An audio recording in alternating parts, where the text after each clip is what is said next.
बिस्मिल्लाहिर्रहमानिर्रहीम। अस्सलाम वालेकुम। सेकंड ईयर के मुतालिक पाकिस्तान के बाब नंबर 1 से तहरीक पाकिस्तान के सिलसिले में आज हमारा मौजू है अलीगढ़ तहरीक या तहरीक अलीगढ़। अलीगढ़ तहरीक ही वो तहरीक है जिसने दो कौमी नज़रिया मुतारफ़ कराया, इसकी आबियारी की और इसी से नज़र पाकिस्तान और तहरीक पाकिस्तान ने जन्म लिया। अज़ीज़ तलबा, मौजू की मुनासिबत से तहरीक अलीगढ़ के बानी की खिदमात और ख़ुसूसन इनके इल्मी व तदरीसी खिदमात पर नज़र डालते हैं। इन्होंने मुसलमानों की रहनुमाई की और बतौर कौम इनके तहफ़्फ़ुज़ के लिए मज़हबी, इस्लाही, सियासी और अदबी खिदमात अंजाम दी। ताहम इनका सबसे अहम कारनामा इनकी तालीमी खिदमात हैं, जिसकी तफसील आगे जानते हैं।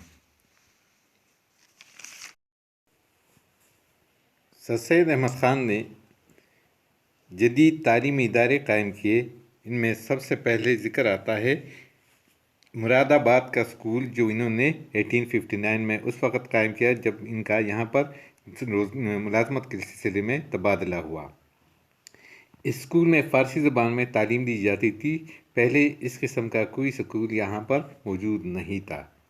इसी तरह इन्होंने गाज़ीपुर में भी एक स्कूल कायम किया 1863 में, जब इनका यहाँ तबादला किया गया। इस मदरसे की खसूसियत ये थी कि इसमें उर्दू, फ़ारसी, संस्कृत के मज़ामीन भी पढ़ाए जाते थे और ये इंग्लिश मीडियम था। बाद में इस स्कूल का नाम विक्टोरिया स्कूल रखा गया और इसको हाई स्कूल का दर्जा भी दिया गया। सर सैयद अहमद ख़ान ने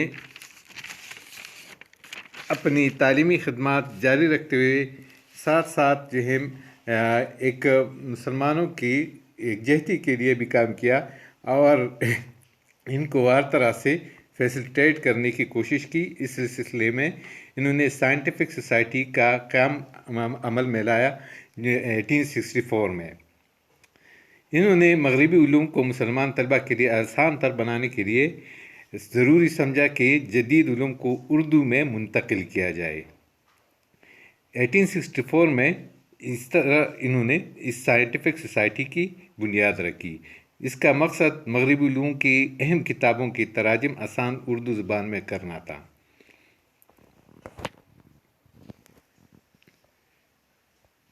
इनका जो अहम कारनामा है तालीमी खिदमात के सिलसिले में, वो MAO स्कूल का क़याम है, जिन्होंने 1875 में कायम किया। इस स्कूल का नाम मोहम्मदन एंग्लो ओरिएंटल स्कूल रखा गया, जो बाद में 1877 को कॉलेज का दर्जा पा गया। मौजूदा वक्त में इसको यूनिवर्सिटी की हैसियत हासिल है। अलीगढ़ उस वक़्त एक इक़ामती इदारा था जहाँ पूरे हिंदुस्तान से तलबा आते थे। मुख्तलिफ़ इलाक़ों से ताल्लुक़ रखने वाले ये तलबा जब इकट्ठे रहने लगे तो इनका नुक़्ते नज़र भी ज़िंदगी के बारे में वसी तर होता गया।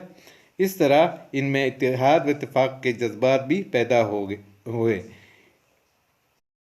सर सैयद ने तालीमी इदारों के क़याम के अलावा मोहम्मदन एजुकेशनल कॉन्फ्रेंस कायम की 1885 में, जब इंडियन नेशनल कांग्रेस कायम हुई और ये खालिस्तान एक सियासी जमात थी, तो सर सैयद ने मुसलमानों को इससे दूर रहने का मशवरा दिया और इस कॉन्फ्रेंस को मुसलमान के इल्मी और अदबी सरगर्मियों के लिए इस्तेमाल किया गया और फिर बाद में भी सियासी प्रोपेगेंडे के तौर पर भी इसी प्लेटफार्म को इस्तेमाल किया गया। इस कॉन्फ्रेंस में मुसलमान रहनुमा दूर दूर से आते थे और इनको यहाँ पर जमा होने का मौका मिलता रहा और फिर बाद में ये प्लेटफार्म जो है तालीमी सरगर्मियों के अलावा मुसलमानों के दूसरे मसाइल, सियासी, माशी, माशरती मसाइल को भी यहाँ पर जो है उनका जायज़ा दिया जाता था।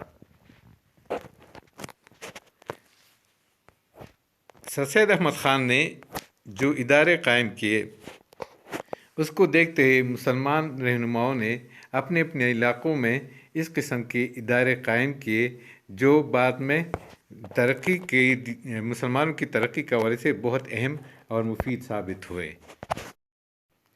अज़ीज़ तलबा, आते हैं अपने मौजू के अहम हिस्से की तरफ, यानी अलीगढ़ तहरीक का पस मंज़र क्या है और ये क्यों कर शुरू की गई, इसके बाद इसके असरात क्या हुए।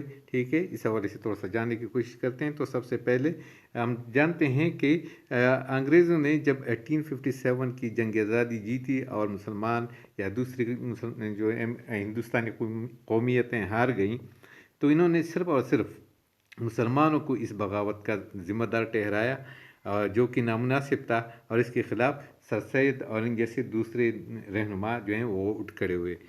इस दौरान बहादुर शाह ज़फ़र जो कि आखिरी मुग़ल फरमानरवा थे, उनको गिरफ़्तार किया गया। बाज़ मुसलमान अहम रहनुमाओं को जो है कत्ल किया गया, बड़ी सख्त सज़ाएँ दी गईं।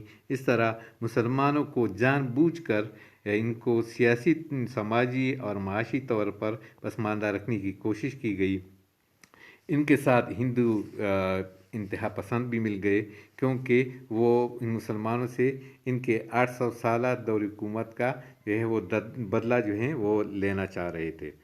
इस तरह मुसलमानों की भी अपनी कोई कमज़ोरी थी, क्योंकि मुसलमान किसी तौर पर तैयार नहीं हो रहे थे कि वो जदीद उलम हासिल करें, और जदीद उलूम के बग़ैर इनकी तरक्की हरगिज़ मुमकिन नहीं थी, और सर सैयद अहमद ख़ान इससे बखूबी आगाह थे। आते हैं अब कि इस तहरीक ने मुसलमानों के हवाले से क्या किरदार अदा किया और तहरीक पाकिस्तान में क्या हिस्सा बनता है।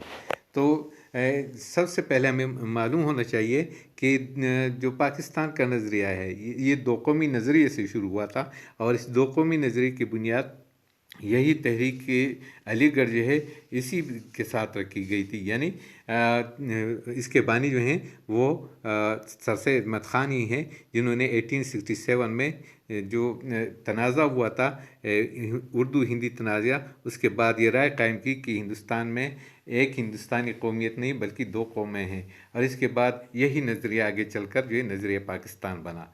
इसके बाद हम देखते हैं कि इन्होंने जो इदारे कायम किए, ज़ाहिर बात है उन्होंने मुसलमानों को जदीद उलूम से आशना किया और इनको तरक्की खुशहाली की तरफ जो है इनकी रहनुमाई की, जिससे इनको फिर बाद में नौकरियां वगैरह मिलती रहीं, और इनके यहाँ भी जो है कोई इक़्तिसादी खुशहाली आई।